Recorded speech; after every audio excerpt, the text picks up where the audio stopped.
Hiya, I want to talk to you about the temperature checks they're doing with the temperature guns, and I want to read you a post which was on Solutions Empowerment, but I do not know where it was reposted from. And there's a couple of things to think about. The very act of pointing a gun at someone's head and normalizing that, particularly towards, well, anyone's head, but particularly the children, it has to have an effect on you at an energetic level, and it's terribly wrong. But there's also other things to think about too, particularly with regard to your pineal gland, which is vitally important and something which is under constant attack and has been for a long time, because it's the bridge, if you will, or the gateway is probably a better one, to the higher energy realms, the spirit worlds.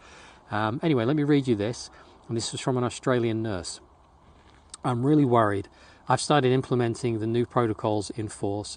One of my new tasks is taking and recording each person's temperature. I aim for the center of their forehead with my thermometer-shaped gun. I pull the trigger, wait for the beep, and record the temperature.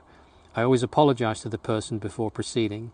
After doing this a dozen or more times, I suddenly had a realization. Are we being desensitized to be targeted at the head and also causing potential health issues by aiming an infrared ray to the pineal gland?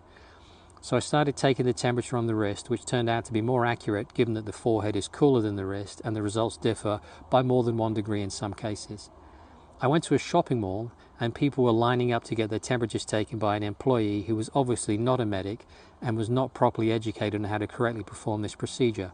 Many were shocked when it was my turn and I took the gun that was being directed at my forehead and redirected it to my wrist.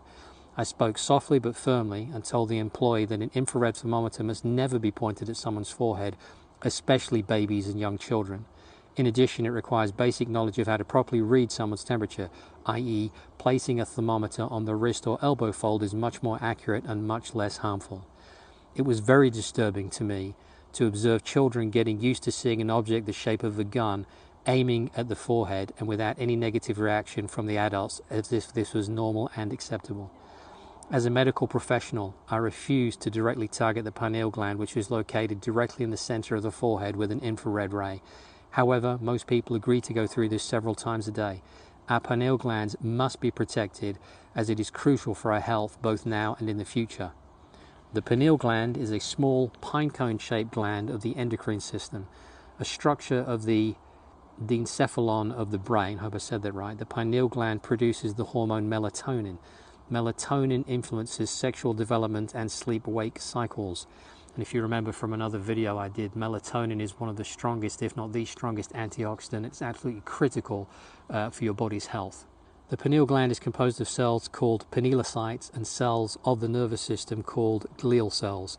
The pineal gland connects the endocrine system with the nervous system, and it converts nerve signals from the sympathetic system of the peripheral nervous system into hormone signals. Over time, calcium deposits build up in the pineal, and its accumulation can lead to calcification in the elderly. Function. The pineal gland is involved in several functions of the body, including secretion of the hormone melatonin, regulation of endocrine functions, conversion of nervous system signals to endocrine signals, causes sleepiness, influences sexual development, influences immune system function, antioxidant activity. Ask yourself, is it ever wise to aim an infrared laser light at the pineal gland?